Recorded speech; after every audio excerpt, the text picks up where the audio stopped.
Expressive میں آپ کو ایک بار پھر سے خوش آمدید کہیں گے. اب باری ہے ہمارے سیگمنٹ امید پاکستان کی، جس میں وقار احمد ملک اور ڈاکٹر عارفہ سعیدہ زہرا صاحبہ بہت ہی ایک پروڈکٹیو گفتگو کرتے ہیں. مختلف سیشنز کے جاری ہیں. آج دیکھتے ہیں کیا بات ہو رہی ہے.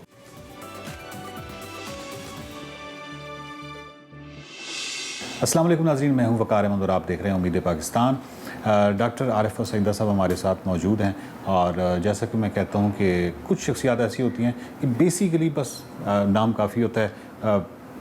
آپ جانتے ہیں اور کتنی خوبصورت شخصیت ہیں. ڈاکٹر صاحب، تجسس جو ہے وہ مر گیا، اور سوال مر جاتا ہے. مطلب ہم بنیادی طور پہ ایک زندگی کی علامت فکری حوالے سے دیکھیں تو سوال ہی ہے، یعنی سوالوں کی تلاش ہے. اگر جواب کو متلاشی ہے تو ہم کہیں گے کہ وہ زندہ ہے. فرد کی سطح پہ، معاشرتی سطح پہ بھی شاید یہی ہے.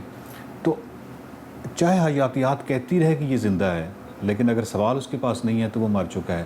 اپنے معاشرے کو کیسے دیکھتی ہیں آپ، اگر اس پیمانے کو دیکھا جائے تو؟ سچ بولے گی تو گولی مار دی جائے گی. معاشرے کا ایک قلیل حصہ، چھوٹا حصہ زندہ ہے. ایسا نہیں ہے کہ بالکل نہیں، سارا مر ٹھیک ہے. لیکن ایک بڑا حصہ جو ہے اس کی سمجھ میں یہ آیا ہے کہ جو کچھ خریدا جا سکتا ہے، یہاں تک کہ ان کی اپنی ذات بھی، بس وہ اہم ہے.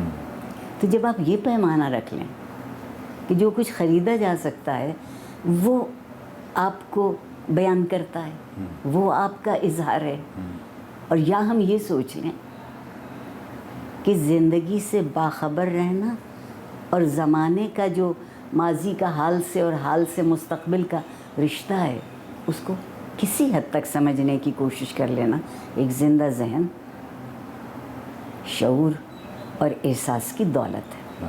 ہم اب نہ شعور کی بنیاد پہ زندگی سے تعبیر رکھتے ہیں، نہ احساس کو ہم نے اس قابل جانا ہے. ہم تو یہ جانتے ہیں، ہماری سمجھ میں صرف اقبال کی خودی آ گئی. اور وہ کیسے آئی کہ میں کرتے رہو تو تمہاری خودی بہت بلند ہو. نہیں، یہ نہیں ہو سکتا، یہ نہیں ہو سکتا. اور مجھے تاریخ اس لیے اچھی لگتی ہے کہ وہ ہاتھ تھام کے آپ کو راستہ دکھاتی ہے، مفروضوں پہ نہیں ہے. مفروضوں پہ تو ہم تاریخ لکھتے ہیں، مفروضوں پر نہیں ہے. دیکھیے، اسی سرزمین پر یہ واقعہ گزرا ہے کہ بادشاہ اپنے روزنامچے لکھتے رہے. جتنا سچ اس میں ملے گا اتنا اس بادشاہ کے متعلق لکھی ہوئی کتاب میں نہیں ملے گا. ذاتی ہو گئی نا. ہم نے سوچا ہے کہ تاریخ بس ذاتی کی چیز ہے. یہ کہنا کافی ہے کہ پدرم سلطان بدھ جی نہیں.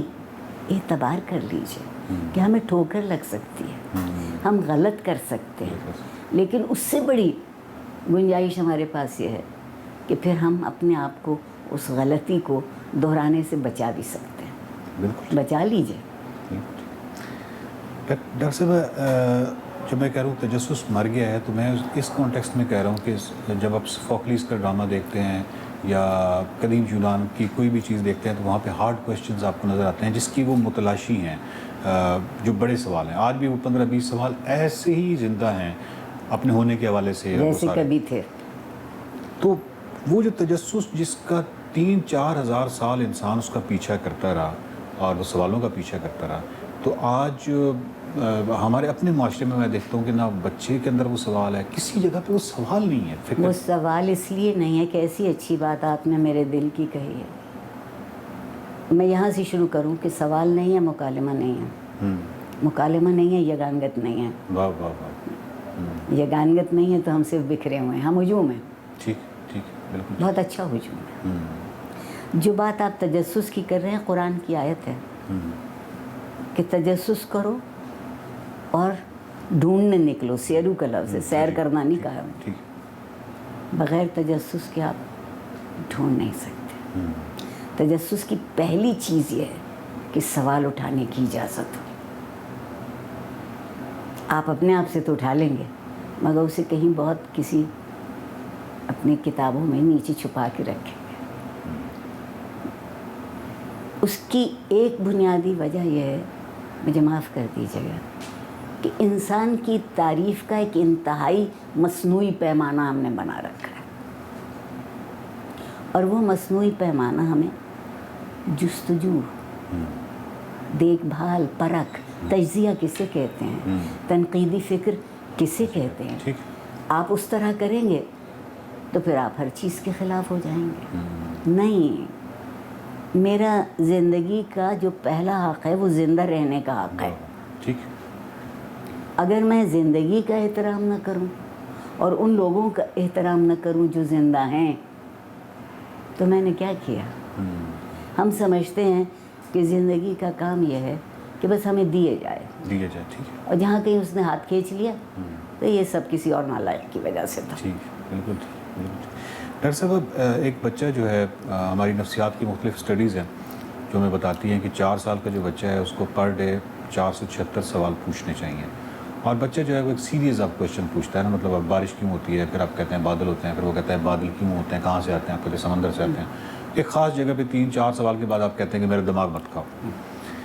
تو ایک طرف جو بدن کی جو غذا ہے اس کے والے سے تمہاری مائیں بھی بہت سینسٹیو ہیں، اس کو پہنچتی رہتی ہیں، لیکن جو دماغ کی غذا ہے وہ جواب ہیں، جوابات ہیں، تو اس طرف ہمارا بالکل دھیان نہیں ہے، نہیں ہم تو ان کو شٹ اپ کال دے دیتے ہیں بچوں۔ صحیح کہہ رہے ہیں، اس میں ایک بنیادی بات ہے، پھر وہی بڑے ہونے کا تکبر کا احساس کہ آپ کا کوئی جواب غلط ہو گیا تو آپ اپنے اس بچے سے، چاہے وہ کلاس روم میں ہے یا آپ کے گھر پر ہے یا سڑک پر ہے، یہ کہہ کے کہیے کہ مجھے اتنا معلوم ہے جو میں تمہیں بتا رہا ہوں، اس سے اور بھی ہوگا جو شاید تمہیں کوئی اور اس کا جواب دے دے۔ یہ جو ایک ذرا سا ظرف بڑا کرنا ہے اپنے آپ کو قبول کر لینے کا، اس معاشرے میں سوال کرنا ناجائز ہے، گناہ ہے، سوال آپ نہیں کر سکتے، مذہب میں نہیں کر سکتے، سیاست میں نہیں کر سکتے، تہذیب میں نہیں کر سکتے،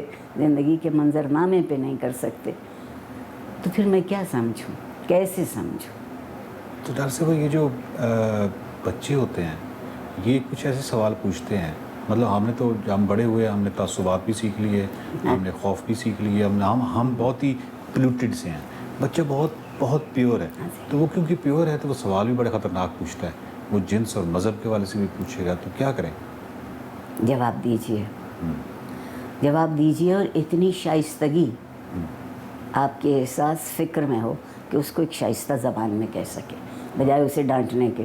تم کون ہوتے ہو مذہب پہ بات کرنے والے؟ تم کون ہوتے ہو جنس پہ بات کرنے؟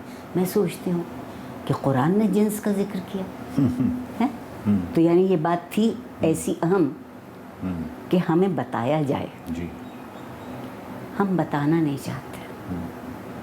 آپ دریافت کرنا کسے کہتے ہیں؟ اگر کوئی مجھ سے کہے کہ دریافت کیجیے، دریافت جو کرے گا جو ڈھونڈے گا، اور ڈھونڈے گا کون؟ جو سوال کرے گا۔ ہم ابھی تک تو ہمارے یہاں سوال کرنا حرام ہوا ہے، کچھ دنوں میں ہنسنا بھی حرام ہو جائے گا۔ ہم نے علم سے خوش دلی چھین لی، ٹھیک ہے، واہ واہ۔ وہ علم جو ایک بنجر چیز کی طرح سے آپ اپنے بچے کو دیتے ہیں، وہ اسے خوش نہیں کرتا۔ مجھے اتنا اچھا لگتا ہے کہ بچوں کے ہاتھ میں اگر کوئی اچھی ہوئی چھپی ہوئی کتاب ہوتی ہے اس کو چھو کے دیکھتے ہیں، اس کا لمس کیسا ہے، اس کا کاغذ کیسا ہے۔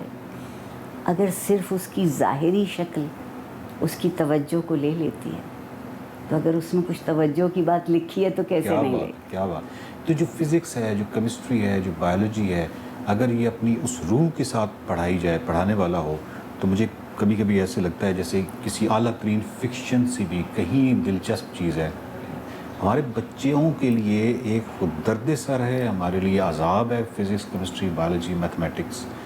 اس کی وجہ نصاب ہے، استاد ہے، ریاست ہے، کیا ہے؟ اس کی وجہ یہ ہے کہ یہ مضمون سوچنے کی دعوت دیتے ہیں۔ اس کی وجہ یہ ہے کہ یہ مضمون دلیل کی بات کرتے ہیں۔ اس کی وجہ یہ ہے کہ یہ چاہتے ہیں کہ کچھ وہ جو عقل کہیں تان کے لمبی سوئی ہے اس کو تھوڑا سا جگا دیا جائے۔ محنت زیادہ ہے، آپ اچھی کہانیاں بھی نہیں پڑھاتے،